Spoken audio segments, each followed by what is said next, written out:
What you got for us? Another exciting night in basketball coming up in sports. The Knicks try to stop a 4-game losing streak, and after missing last night's game, Carmelo Anthony and Kristaps Porzingis were back in the lineup, but it also helped that the Suns were in town. Also, the Nets were deep in the heart of Texas, where they took on a familiar face for the first time since he was shipped out of town. That's next when News 4 New York at 11 returns.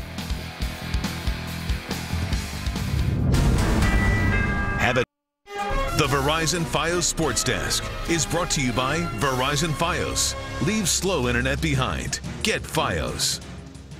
The Knicks entered the night on a 4-game losing streak, and they faced the defending champion Warriors on Sunday. So tonight's game with Phoenix was as close to a must-win as you can get in January. New York hosted the Suns at the Garden. Carmelo Anthony and Kristaps Porzingis back in the starting lineup. Third quarter, Porzingis cleans up the miss from Melo with one of his signature follow dunks. And that brought the Garden fans to their feet and put the Knicks up by 19. The play of the night belonged to the Suns' Archie Goodwin, just 6'5", but watch him dunk over the 7'3" Porzingis.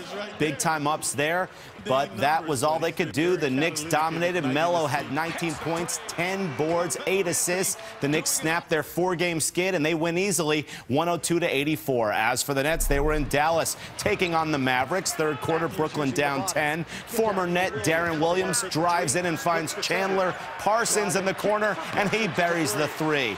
End of the quarter, the Nets with a foul to give, and they don't do it, and Raymond Felton makes them pay. He hits the jumper at the buzzer, and that puts the Mavs up by 16. The Nets lose this one 91-79. They have lost 7 of their last 8 games. Darren Williams had 8 points against his former team. Brooklyn right back at it tomorrow night against New Orleans. As for college basketball, Iona and Manhattan have faced off in the last 3 MAC championship games. Manhattan won the last 2 in order to advance to the NCAA tournament. Iona looking for some revenge tonight in New Rochelle. Second half, the Gales up 9, and they heat up from downtown. 3 consecutive three-pointers from A.J. English, Ibn Muhammad, and Isaiah Williams. That was a decisive run, and that extended the Iona lead to 17. Williams and Muhammad each had 15 points. Iona wins 70-56 the final. They move to 8-3 in conference play. The Super Bowl still 9 days away. The Panthers and Broncos will meet next Sunday in Santa Clara. The teams head to California this weekend.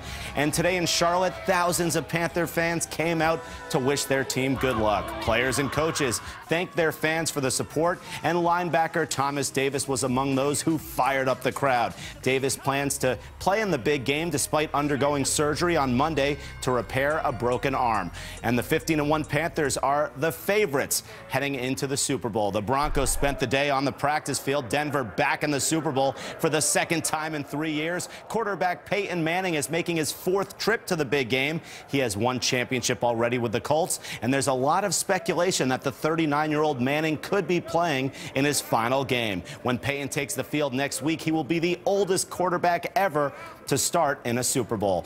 And at the Australian Open, it's Serena Williams and Angelique Kerber in the women's final. Serena going for her 7th Australian title and her 22nd major championship, which would tie Steffi Graf for the most in the Open era. The action gets underway at 3:30 a.m.